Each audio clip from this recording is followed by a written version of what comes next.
Hi ಎಲ್ರಿಗೂ ನಮಸ್ಕಾರ. Welcome back to my YouTube channel Netra layers in life. ಇದು next day continuation vlog. ಅಂದರೆ ಹಂಪಿಲಿ ಇದು 2ನೇ ದಿನ.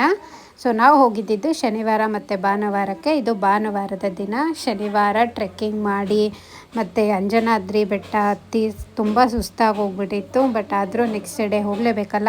ಸೊ ಪ್ಲೇಸಸ್ ಎಲ್ಲ ಕವರ್ ಮಾಡಬೇಕು ಅಂತ ಬೇಗನೆ ಎದ್ದು ನೋಡಿ ವ್ಯೂ ಈ ಥರ ಕಾಣಿಸ್ತಾ ಇತ್ತು. ಸೊ ಅದು ವಿಡಿಯೋ ಲ್ಯಾಂಡ್ಸ್ಕೇಪ್ ಇಲ್ಲ, ಸರಿಯಾಗಿ ಕಾಣಿಸ್ತಿಲ್ಲ. ಬಟ್ ಅವತ್ತು ಮಾರ್ನಿಂಗ್ ಕೂಡ ಸುತ್ತಮುತ್ತ ಓಡಾಡ್ಕೊಂಡು ಬರೋಣ ಅಂತ ಬೇಗನೆ ಎದ್ದು ಅಲ್ಲೆಲ್ಲ ವಾಕ್ ಮಾಡೋಕ್ಕೆ ಹೋದ್ವಿ. ಸೊ ವಾಕ್ ಮಾಡಿಕೊಂಡು ಮತ್ತೆ ನಾವಿದ್ದಿದ್ದು ರೂಮ್ ಕಡೆ ಬಂದು, ಸೊ ನೋಡಿ ನಾವಿದ್ದಿದ್ದು ರೂಮ್ ಸ್ಟೇ ಈ ಥರ ಕಾಣಿಸ್ತಾ ಇತ್ತು. ಇಲ್ಲೆಲ್ಲ ಬಂದು ರೆಡಿ ಆಗಿಬಿಟ್ಟು ನಾವು ಇವತ್ತಿನ ಡೇನ ಸ್ಟಾರ್ಟ್ ಮಾಡಬೇಕಿತ್ತು. ಸೊ ಎಲ್ಲ ಬ್ರೇಕ್ಫಾಸ್ಟಿಗೆ ಬಂದ್ವಿ. ಸೊ ಇಲ್ಲಿ ನೋಡಿ ಇವರೆಲ್ಲ ನನ್ನ ಫ್ರೆಂಡ್ಸ್ ಹಾಯ್ ಹೇಳ್ತಿದ್ದಾರೆ. ಸೊ ತುಂಬ ಕ್ಲೋಸ್ ಇದ್ದರು, ತುಂಬ ಹ್ಯಾಪಿಯಾಗಿತ್ತು first day. So second day ಹೇಗಿತ್ತು ಅಂತ ಹೇಳ್ತೀನಿ. ಸೊ ನಾವು ಅಲ್ಲಿಂದ ಇವತ್ತು ಹೊರಟಿದ್ದು ಫುಲ್ ಹಂಪಿ ನೋಡಲಿಕ್ಕೆ. ಹಂಪಿ ಅಂದ್ರೇ ಒಂದು ಏನೋ ಕರ್ನಾಟಕದ ಹೆಮ್ಮೆ ಅಂತ ಅನಿಸುತ್ತೆ. ಆ ವಿಜಯನಗರ ಸಾಮ್ರಾಜ್ಯ ಕಥೆಗಳೆಲ್ಲ ಕೇಳ್ತಾ ಇದ್ದರೆ ಗೂಸ್ ಬಂಪ್ಸ್ ಬರುತ್ತೆ. ಸೊ ನಾವು ಫಸ್ಟ್ ಹೋಗಿದ್ದು ವಿಜಯ ವಿಠ್ಠಲ ದೇವಸ್ಥಾನನ ನೋಡಲಿಕ್ಕೆ. ಅಂದರೆ ಅಲ್ಲಿ ಚಾರಿಯಟ್ ಇದೆ ಅಲ್ವಾ, ಅದೆಲ್ಲ ನೋಡೋದಕ್ಕೆ ಹೋದ್ವಿ. ಅಲ್ಲಿ ಇವತ್ತು ಸಂಡೇ ಆಗಿರೋದ್ರಿಂದ ತುಂಬಾ ರಶ್ ಇತ್ತು, ಕ್ಯೂ ಅಲ್ಲಿ ನಿಂತ್ಕೊಂಡ್ವಿ. ಸೊ ಅಲ್ಲಿಂದ ಗಾಡೀಲಿ ಕರ್ಕೊಂಡು ಹೋಗ್ತಾರೆ. 1 ಕಿಲೋಮೀಟರ್ ಹೋಗಬೇಕು. ಸೊ ಬಿಸಿಲು ಎದ್ದಿದ್ದರಿಂದ ನಡೆಯೋದಕ್ಕಾಗಲ್ಲ ಅಂತ ಹೇಳ್ಬಿಟ್ಟು ಅಲ್ಲಿಂದ ಹೊರಟ್ವಿ. ಸೊ ಅಲ್ಲಿ ಹೋಗಿ ನಾವು ಟ್ರೆಕ್ ಗೈಡನ್ನ ತೊಗೊಂಡ್ವಿ. ಬಿಕಾಸ್ ನಾವು ಹೋಗಿದ್ದಿದ್ದೆ ಅದನ್ನೆಲ್ಲ ತಿಳ್ಕೊಬೇಕು ಅಂತ. ಜಸ್ಟ್ ನೋಡಿದ್ರೆ ಅದು ಏನು ಗೊತ್ತಾಗುತ್ತೆ ಅಲ್ವಾ. ಎಸ್, ನಾವು ಓದಿದ್ದೀವಿ ಚಿಕ್ಕ ಹುಡುಗರಲ್ಲೆಲ್ಲ ವಿಜಯನಗರ ಸಾಮ್ರಾಜ್ಯ ಹೇಗಿತ್ತು ಅಂತ ಎಲ್ಲ. ಬಟ್ ಅದ್ರ ಬಗ್ಗೆ ಡೀಟೇಲಾಗಿ ತಿಳ್ಕೊಳೋದಕ್ಕೆ ಅಂತ ಇವತ್ತು ನಾವು ಹೊರಟಿದ್ದು ಹಂಪಿ ಕಡೆ. ಸೊ ಟ್ರೆಕ್ ಲೀಡ್ ಹೇಳ್ತಾ ಇದ್ರು ಎಲ್ಲ ಇದೆ ಅಂತ ಎಲ್ಲ ಎಕ್ಸ್ಪ್ಲೈನ್ ಮಾಡ್ತಾಯಿದ್ರು. ಅವಾಗ ಅನಿಸ್ತಿತ್ತು ನಮ್ಮ ಕರ್ನಾಟಕ ಇಷ್ಟು ಶ್ರೀಮಂತವಾಗಿತ್ತಾ, ಆ ರಾಜರ ಕಾಲದಲ್ಲಿ ಹಿಂಗೆಲ್ಲ ಇತ್ತಾ ಅಂತ. ಬಟ್ ಈಗ ಬೇಜಾರು ಏನಂದರೆ ಇದೆಲ್ಲ ಹಾಳಾಗಿದ್ದಾವೆ. ಸೊ ಇದು ಯಾವುದು ಈಗ ಟೆಂಪಲ್ಸ್ ಆಗಿ ಉಳ್ಕೊಂಡಿಲ್ಲ, ಹೆರಿಟೇಜ್ ಪ್ಲೇಸಸ್ ಅಂದರೆ ಟೂರಿಸ್ಟ್ ಪ್ಲೇಸ್ ಆಗಿ ಉಳ್ಕೊಂಡಿವೆ.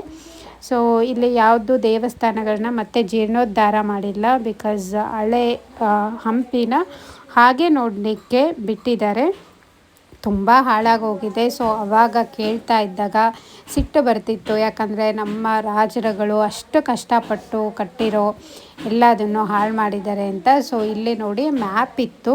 ಸೊ ಅದು ಹೇಗಿದೆ ಫುಲ್ ಅಂತ ಹೇಳ್ಬಿಟ್ಟು ವಿಜಯ ವಿಠ್ಠಲ ದೇವಸ್ಥಾನದ ಹತ್ರ ತುಂಬ ಇದೆ.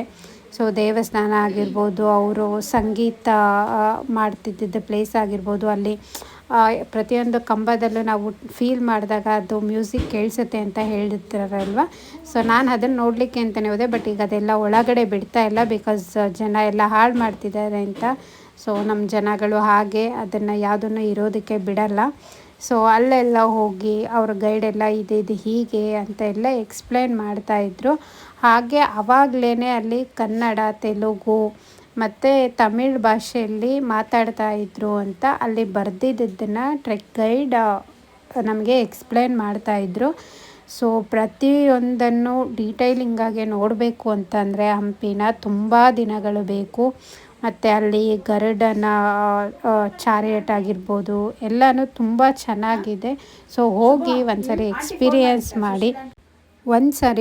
ಎಕ್ಸ್ಪೀರಿಯೆನ್ಸ್ ಮಾಡಿ ಅದ್ರ ಬಗ್ಗೆ ತಿಳ್ಕೊಳ್ಳಿ. ಆವಾಗ ನಮಗೆ ಹೆಮ್ಮೆ ಆಗುತ್ತೆ ನಮ್ಮ ಕರ್ನಾಟಕ ಹೀಗಿದೆ ಅಂತ. ಸೊ ಅಲ್ಲಿಂದ ವಿಜಯ ವಿಠ್ಠಲ ದೇವಸ್ಥಾನ ನೋಡೋ ಅಷ್ಟರಲ್ಲಿ ಮಧ್ಯಾಹ್ನ ಆಗೋಗ್ಬಿಟ್ಟಿತ್ತು. ನಮಗೆ ಸುಸ್ತು ಕೂಡ ಆಗಿತ್ತು ಅಷ್ಟು ನೋಡುವಾಗಲೇ. ಬಟ್ ಇನ್ನೂ ನೋಡೋದು ತುಂಬ ಇತ್ತು. ಸೊ ಅಲ್ಲಿಂದ ಊಟ ಮಾಡೋದಕ್ಕೆ ಅಂತ ಒಂದು ಹೋಟೆಲಿಗೆ ಬಂದ್ವಿ. ಸೊ ನಾನು ನಿನ್ನೆ ಹೇಳಿದೆ ಒಂದು ಚಿಕ್ಕ ಹೋಟೆಲ್ಗೆ ಹೋಗಿದ್ವಿ, ಜೋಳದ ರೊಟ್ಟಿ ಊಟ ತುಂಬ ಚೆನ್ನಾಗಿತ್ತು ಅಂತ. ಬಟ್ ಇದು 5 ಸ್ಟಾರ್ ಹೋಟೆಲ್ ಥರ ಕಾಣಿಸ್ತಾ ಇತ್ತು. ಬಟ್ ಫುಡ್ ಅಷ್ಟೇ ಚೆನ್ನಾಗಿರಲಿಲ್ಲ. ಸೊ ಬಟ್ ಏನೂ ಮಾಡೋಕ್ಕಾಗಲ್ಲ, ಹೋಗಿದ್ದ ಪ್ಲೇಸ್ಗಳಲ್ಲಿ ನಾವು ಅಡ್ಜಸ್ಟ್ ಮಾಡ್ಕೊಳ್ಳೇಬೇಕು.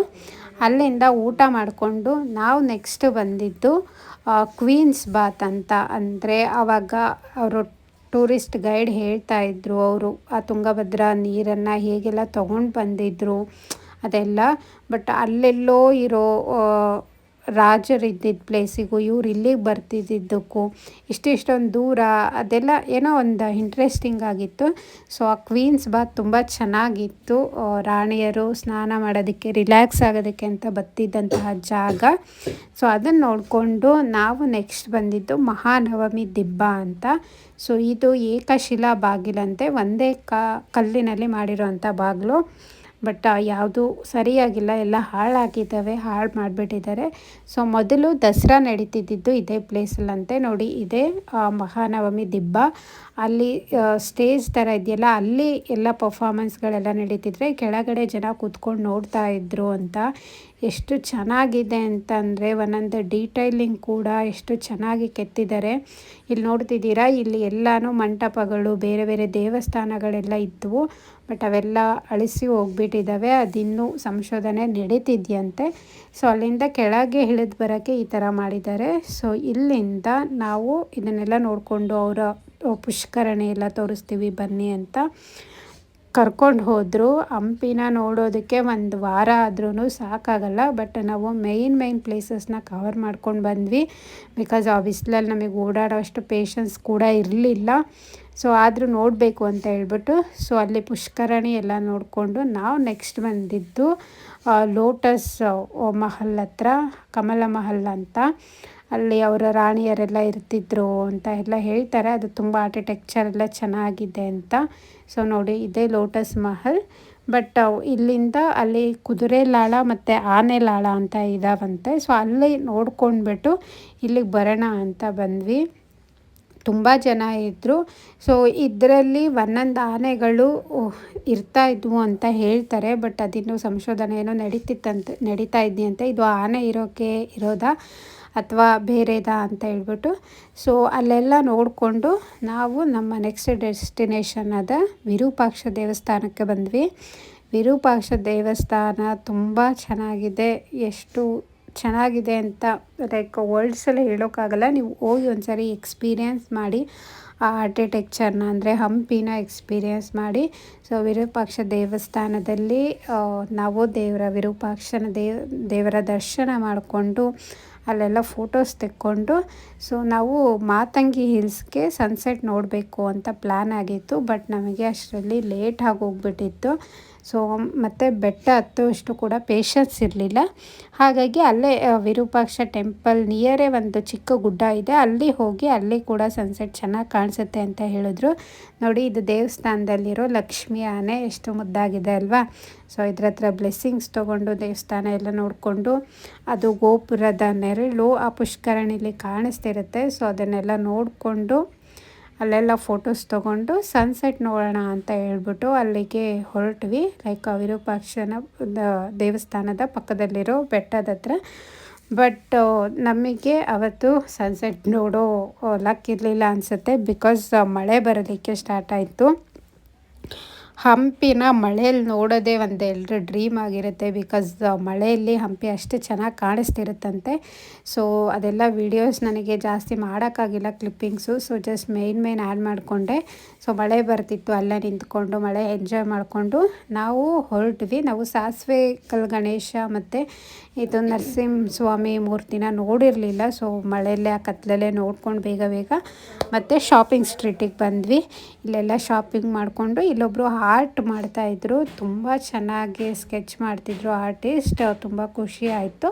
ಹಾಗೆ ಅದನ್ನು ಕ್ಲಿಪ್ಪಿಂಗ್ಸ್ ತೊಗೊಂಡು ಅಲ್ಲೆಲ್ಲ ಶಾಪಿಂಗ್ ಮಾಡಿಕೊಂಡು ಎಲ್ಲ ಫೈನಲಿ ನಾವು ಊಟ ಮಾಡಿಕೊಂಡು ಬೆಂಗಳೂರು ಕಡೆಗೆ ಹೊರಡಬೇಕಿತ್ತು. ಇವರು ನೋಡಿ ಈ ಆರ್ಟ್ಗಳೆಲ್ಲ ಎಷ್ಟು ಚೆನ್ನಾಗಿದೆ. ನೀವು ಯಾರಾದರೂ ರೀಸೆಂಟಾಗಿ ಹಂಪಿಗೆ ಹೋಗಿದ್ರಾ, ಇದನ್ನು ನೋಡಿದ್ರಾ, ಕಮೆಂಟ್ ಮಾಡಿ. ದಯವಿಟ್ಟು ನನ್ನ ವಿಡಿಯೋನ ಶೇರ್ ಮಾಡಿ, ಲೈಕ್ ಮಾಡಿ. ಸೊ ಹಂಪಿನ ಎಕ್ಸ್ಪೀರಿಯೆನ್ಸ್ ಮಾಡಿ ಬೇಗನೆ ಹೋಗಿ. ಯಾಕಂದರೆ ಈಗಿನ್ನೂ ಮಳೆ ಬರ್ತಾ ಇದೆ, ಆಮೇಲೆ ಬಿಸಿಲಾದರೆ ಹೋಗೋಕ್ಕಾಗಲ್ಲ. ಸೊ ಇಲ್ಲಿಗೆ ನಮ್ಮ